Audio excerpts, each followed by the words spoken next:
Amados irmãos, a paz do Senhor Jesus Cristo, a noite desta terça-feira, dia 3/8 de agosto, né? Vamos aqui para trazer mais uma reflexão para abençoar a sua vida. E eu quero ler aqui, meus amados irmãos, um texto até que eu citei em uma das últimas pregações, mas hoje eu quero falar sobre ele. Jó, capítulo 40, alguns versículos a partir do primeiro. Respondeu mais o Senhor a Jó e disse: Porventura contender contra o Todo-Poderoso é ensinar? Quem assim argue a Deus e responda a estas coisas? Então Jó respondeu ao Senhor e disse: Eis que sou vil, que te responderia eu? A minha mão ponho na minha boca. Uma vez tenho falado e não replicarei. Ponho 2 vezes, porém não prosseguirei. Então o Senhor respondeu a Jó desde a tempestade e disse: Cinge agora os teus lombos como varão, eu te perguntarei a ti, e tu me responderás. Porventura também farás tu vão o meu juízo, ou me condenarás para te justificares? Ou tens braço como Deus, ou podes trovejar com voz como a sua? Orna-te, pois, de excelência e alteza e veste de majestade e glória. E assim até o versículo de número 10. Mas vamos, aqui Deus, no versículo 2, faz uma pergunta a Jó. Mas antes vamos... Eu sei que os irmãos conhecem a história de Jó, talvez de cor salteada, uma história mais conhecida da Bíblia. Homem que até perante as pessoas aí do mundo, né? Quando se fala de paciência, até pessoas que não conhecem muito a Bíblia, citam a Jó porque ele é citado fora. Jó é citado, Jó é conhecido pela sua paciência. Moisés, em certa parte, foi dito que era o homem mais manso da terra. Davi é conhecido como um grande guerreiro. Salomão é conhecido pela sua sabedoria. E assim são vários. O Jeremias, muitos chamam ele de um profeta chorão. E assim vai por diante. Isaías, o profeta messiânico. Há várias colocações, adjetivos, não sei se a palavra é certa assim, para falar de determinados homens de Deus, ver características. Jó era paciência. Mas para que Jó pudesse manifestar a paciência, para que Moisés pudesse manifestar a mansidão, para que Abraão pudesse ser chamado de pai da fé, e Davi pudesse ser chamado um grande guerreiro, todos esses homens tiveram que passar por situações que o fizeram depois ser reconhecido por isso. Então a história de Jó é simples, eu vou falar até bem simples porque eu não ficar lá no início da história. Todo mundo conhece, eu vou só repetir. Jó é reconhecido por Deus no capítulo 1 como um homem temente, justo, reto diante dele. E Deus fala isso até o próprio Satanás. Deus estava reunido com os seus filhos e Satanás apareceu no meio dessa reunião. E o Senhor faz a colocação mesmo sobre Jó, e Satanás diz que Jó só era isso tudo porque Deus tinha abençoado com ricas bênçãos.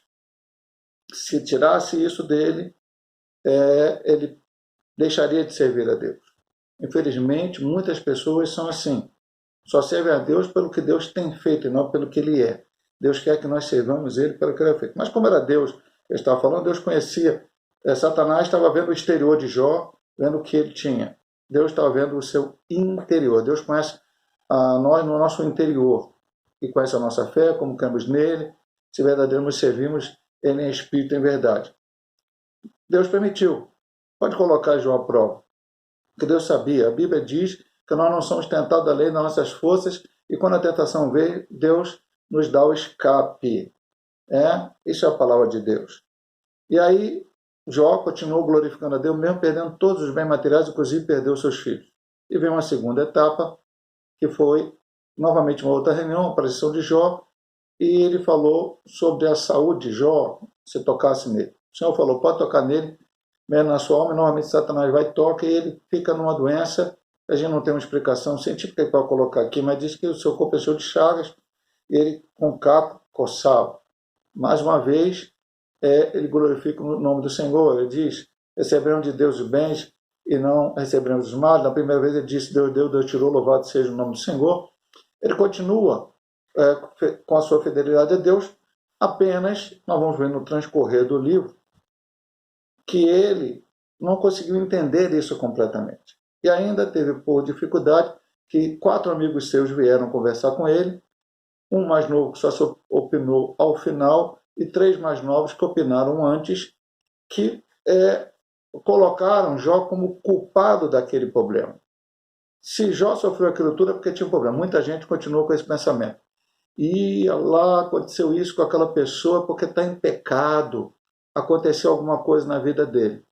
Nós vamos transcorrer aqui, durante o texto, com alguns outros exemplos bíblicos, para mostrar que não é assim que funciona, que é de outra maneira. E Jó foi falando, e Jó teve algumas expressões de fé, como em 19, 25, sei que meu Redentor vive, mas muitas palavras de Jó, ele chegou até um momento de se questionar, até, de certa forma, falar, né, que não é bom nem ter nascido. Até que chega aqui no capítulo 38, 39, ali acho que 39 em diante, Deus aparece a ele e começa a conversar com ele. E mostrar para ele a sua soberania, o seu poder. Todo o capítulo 39 vem com isso. E no início do 40, o Senhor lhe pergunta a ele isto. Porventura contender contra o Todo-Poderoso é ensinar? Quem assim aguia a Deus que responda a estas coisas? Ou seja, Deus é todo-poderoso. Salmo, já citamos aqui várias vezes, o Salmo 24 diz, do Senhor é a terra e tudo quanto nela há. O Senhor está no controle. Pastor, por que acontece tanta coisa ruim neste mundo? Já respondemos aqui várias vezes, vamos repetir você. Deus criou tudo bom. Deus não criou nada mal. Deus fez um plano perfeito. Só que Deus não quis fazer o homem um bonequinho, que é o coroa da sua criação, que falasse para ele assim, faz isso, ele faz aquilo, ele faz, e Deus dominando esse bonequinho. Não, Deus deu livre-arbítrio. E o livre-arbítrio não é liberdade para pecar. Livre-arbítrio é liberdade para escolher entre o certo e o errado, entre o bom e o ruim. E essa é a responsabilidade do homem. Satanás apareceu lá no Éden, contou uma história para Adão e Eva, principalmente para Eva, né? O dia que tu comer desse fruto, tu vai ficar igual a Deus. O homem nunca ficou igual a Deus. A Bíblia diz que quando o Senhor Jesus Cristo se manifestar, nós seremos semelhantes a Ele, porque como o veremos. Não é igualdade, não seremos Deus no céu, estaremos para sempre com Ele. Mas, aqui na terra, impossível. Então, o homem pecou, o pecado entrou no mundo, e aí foi degenerando.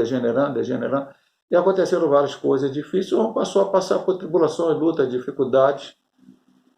Mas, de qualquer forma, Deus sempre estando ao seu lado. E depois, Jó consegue entender isso. O pastor só diz que é dar exemplos bíblicos. Sim, meu amado irmão. Eu já falei do sofrimento de Jó, e daqui a pouco nós vamos falar do seu final. O primeiro exemplo que eu quero dar nesta noite é Abraão. Deus chama Abraão e fala, sai da tua terra e da tua parentela e vai por uma terra que eu te mostrarei e far-te-ei uma grande nação. O único problema dessa promessa de Deus para Abraão era que Abraão era casado com a sua meia-irmã. Na época ainda chamava-se ele Abraão, depois que Deus lá na Terra Prometida troca o seu nome para Abraão, e a sua mulher chamava-se Sarai, que depois Deus troca o nome dela para Sara. O único problema é que Sara, sua esposa, era estéril, não podia ter filhos. Aí nós vamos falar assim, vem cá, pastor, o que o senhor acha da esterilidade? Não, irmão, eu creio, e aí é uma questão de fé, que Deus é que permite qualquer situação. Alguém vai dizer genética, vai dizer isso, vai dizer aquilo. Todas essas coisas estão no controle de Deus, meu amado irmão. Porque lá em Samuel, quando Ana vai falar sobre ela poder ter tido aquele filho, a oração de Ana, ela diz, Deus dá a vida, Deus tira. Deus pode fazer qualquer coisa. Quem abre a madre da mulher estéril e faz ela mãe de muitos filhos é o Senhor. E o Senhor fez isso muitas vezes. Não só no Antigo Testamento, mas também no Novo Testamento. João Batista, o precursor de Cristo, veio de Isabel com uma mulher velha que não tinha filhos. E Deus abriu a mãe dela, porque há um propósito nisso. Então, Abraão casou com a mulher, antes mesmo de Deus chamar ele para ser uma grande nação, e essa mulher é estéril. Deus não sabia disso? Deus sabia disso. E Deus sabe na tua vida todas as coisas, meu amado irmão. Deus sabe porque, se porventura você ficar desempregado, qual é o propósito que Deus tem naquele momento para aquilo.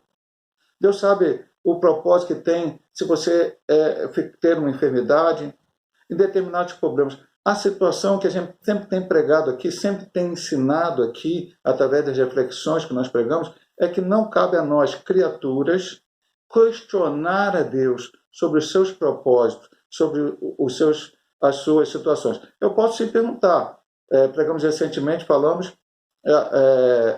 não sei se foi pregação ou se foi até numa aula da escola dominical, a questão da Rebeca. Foi na pregação, né? Esaú e Jacó, né? Ela tinha 2 filhos, ela foi grávida de 2 filhos. E os 2 filhos brigavam no ventre. Ela foi consultar Deus, o que está vendo nisso aqui, que essas crianças estão?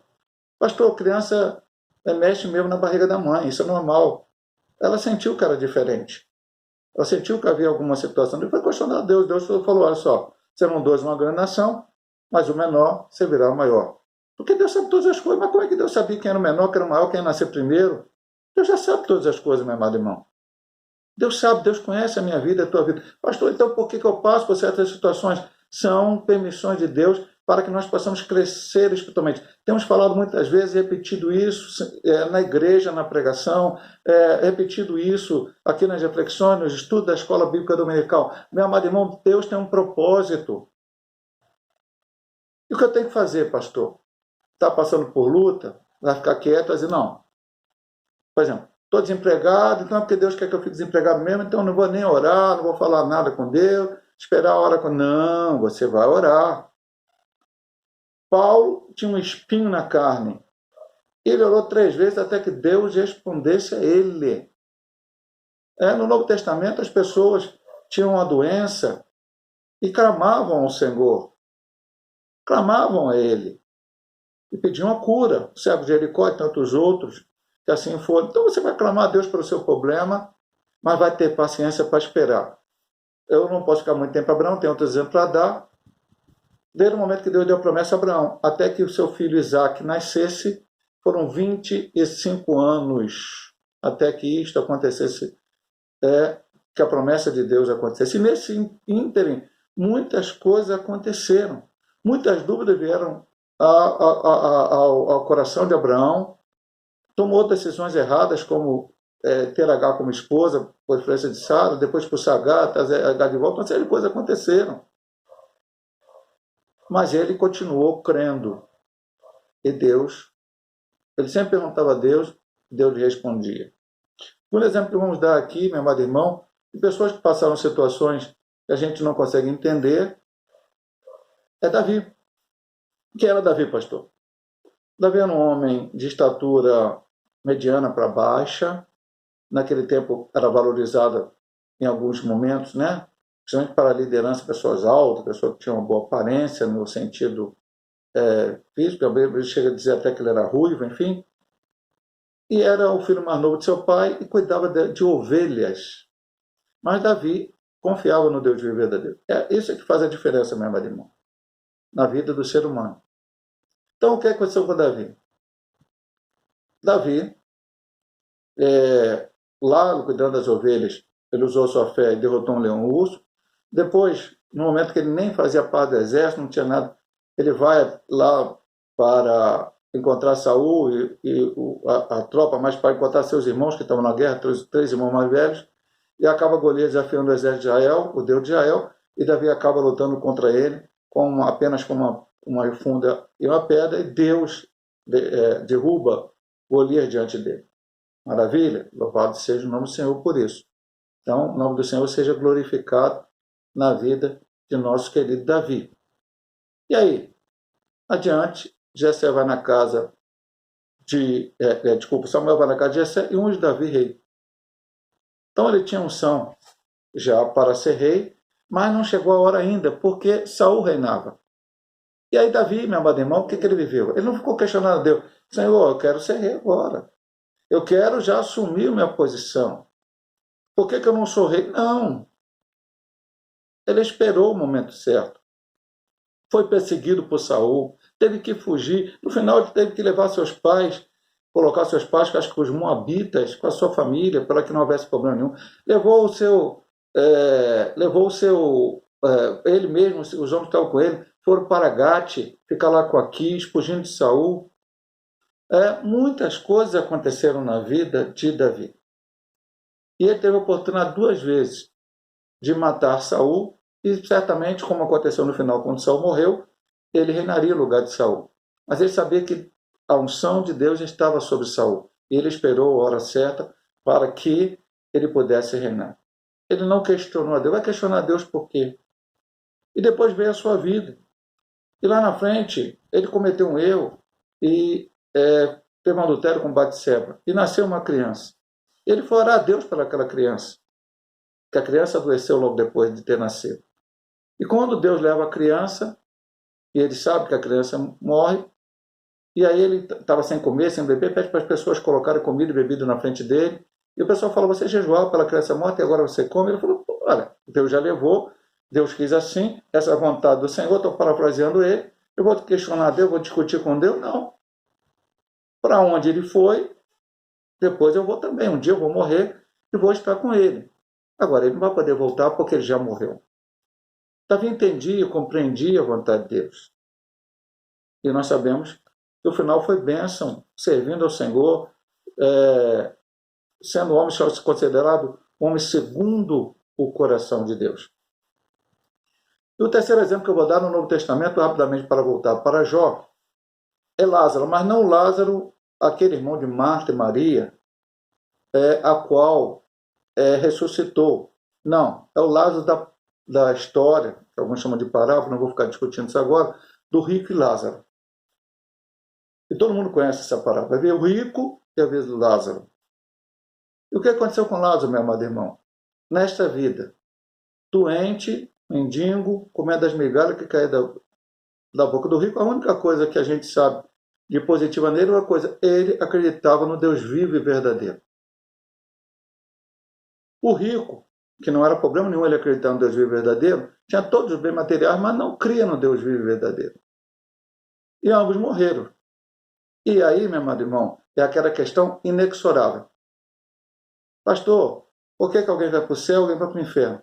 Simples. Quem aceitou a Cristo como Salvador, quem aceitou o plano da salvação, quem não foi desobediente a Deus, quem acreditou naquilo que Deus falou, foi para o céu.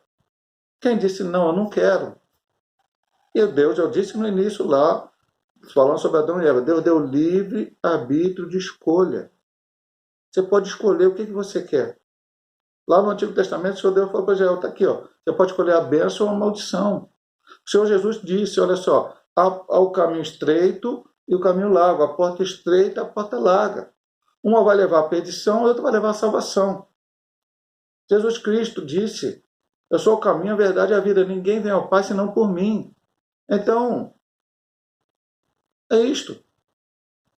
Lázaro escolheu a salvação. Não porque era pobre, porque ele aceitou o plano. O rico escolheu a perdição, não porque era rico, apenas porque ele amou mais ao dinheiro do que ao Senhor. O apóstolo São Paulo fala, o amor ao dinheiro é a raiz de todos os males. Não é o dinheiro não é problema nenhum. Todos nós, rico, pobre, todo mundo precisa de dinheiro. Uns têm mais, outros têm menos, mas todos nós precisamos de dinheiro no dia a dia. Para comer, para comprar um remédio, enfim, para se vestir. O que você faz? Então o dinheiro está aí. Não é problema. O problema é amar mais ao dinheiro, como o Senhor Jesus certa vez disse, não podes amar a Deus e a Mamon, que é o Deus da riqueza. Então nós temos que amar a Deus, buscar primeiro o reino de Deus e todas as coisas vos serão acrescentadas. E voltamos a Jó, deu 3 exemplos assim, Abraão, Davi, Lázaro, que passaram dificuldade na sua vida, mas que foram vitoriosos. E Jó também passou essa dificuldade. Jó responde para o Senhor aqui, ó, eis que sou vil, versículo 4, que te responderia eu? A minha mão põe na minha boca, uma vez tenho falado e não replicarei, põe ainda 2 vezes, porém não prosseguirei. Jó começa a dizer ao Senhor, Senhor, realmente o que eu falei aí, o que eu disse, questionando tudo que está acontecendo comigo, não está correto. Não é isto. Pastor, mas esta é a redenção de Jó, a última palavra? Não, meu amado irmão. Já falamos várias vezes, até pregamos nesse texto aqui várias vezes, mas a resposta final de Jó está aqui no capítulo 42, do verso 1 ao 6. Então respondeu Jó ao Senhor e disse, bem sei eu que tudo podes, e nenhum dos teus pensamentos pode ser impedido. Ou seja, Senhor, sei que tu és soberano, a tua vontade é feita. O que diz no Pai Nosso? Que a gente cristão deve orar ao Senhor. Pai nosso que está no céu, santificado seja o teu nome, venha o teu reino, seja feita a tua vontade, assim no céu como na terra. A vontade de Deus tem que ser soberana. Alguém hoje está pregando que a vontade de Deus é que o crente não passe sofrimento, que o crente não sofra. Alguns pregam que o crente tem que determinar que Deus abençoe ele. Outros dizem que o crente não pode aceitar o problema, tem que dizer para Deus, eu não aceito a doença, eu não aceito o desemprego, eu não aceito. Isso está na Bíblia, meu amado irmão. Eu, como um simples pastor, que crê no Evangelho Bíblico, crê no Senhor Jesus Cristo, crê numa pregação bibliocêntrica, cristocêntrica, creio que não. Jesus disse no mundo passareis aflições. Já te dei exemplo de homens que eram o pai da fé, o outro é um homem segundo o coração de Deus, que passaram dificuldade. Mas Jó para só aqui, quem é aquele, dizes tu, que sem conhecimento encobre o conselho? Isso é referente ao que o Senhor já tinha dito a ele anteriormente, não só no capítulo 40, no 41, no 39. Por isso falei do que não entendia, coisas que para mim eram maravilhosíssimas, que eu não compreendia. Sim, meu amado irmão, agora estamos na época da pandemia. Por que Deus permitiu que lá na China, ou pelo bicho, ou pelo laboratório, por não sei aonde, viesse o vírus e aí pegasse o mundo todo e tal? Eu vou dizer uma coisa para você que eu disse desde o início da pandemia, eu vou repetir. A minha maneira de pensar. Foi mais uma oportunidade do mundo refletir. E pelo que eu estou vendo, pelo menos aqui perto de onde eu moro, no Brasil, não refletiu. O mundo vê a soberania de Deus e se curvar diante dele. Mas o povo não está se curvando.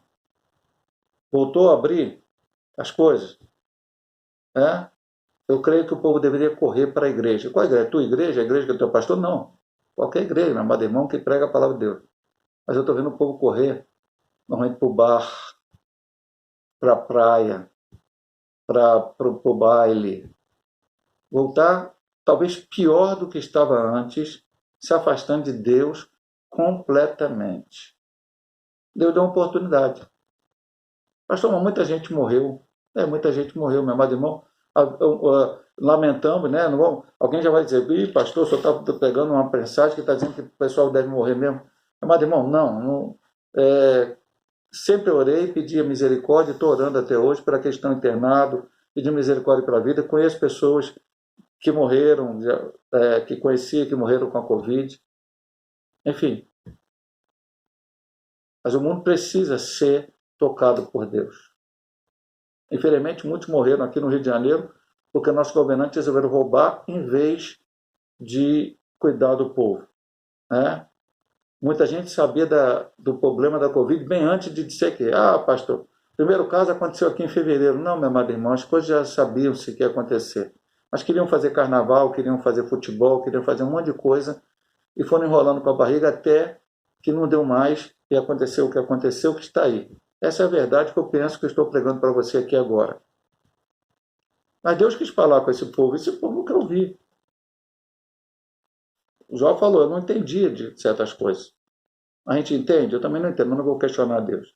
Escuta, pois, eu te falarei, eu te perguntarei, tu ensina-me. Então ele queria aprender de Deus. Ele pede, Senhor, eu quero, vem cá, me ensina. Esse é o nosso desejo. Pastor, como é que eu vou ser ensinado? Você vai ser ensinado pela palavra de Deus. E os exemplos que aqui estão escritos de homens e mulheres de Deus que passaram por todas essas situações e foram vitoriosos. Mesmo aqueles que vieram até morrer. Pela na da fé fala que tem gente que foi cortada ao meio, tem gente que morreu de vários tipos de coisas, mas continuaram crendo nesse Deus. A história da igreja vai contar isso, missionários, tantos homens de Deus que padeceram por causa do Evangelho. Ah, pastor, então não foram vitoriosos? Não foram mais do que vencedores. Em Jesus Cristo nós somos mais do que vencedores. Vencedor do mundo. Que chega em primeiro ganha um troféu. Que ganha um campeonato ganha um troféu. Esse é o vencedor. Nós somos mais do que isso. Porque a nossa bênção não está aqui na terra. Não é a cura da doença, não é a resolução do problema, não é o emprego. A nossa maior bênção é o nosso nome está escrito no livro da vida. E temos a salvação e a vida eterna, a esperança em Deus.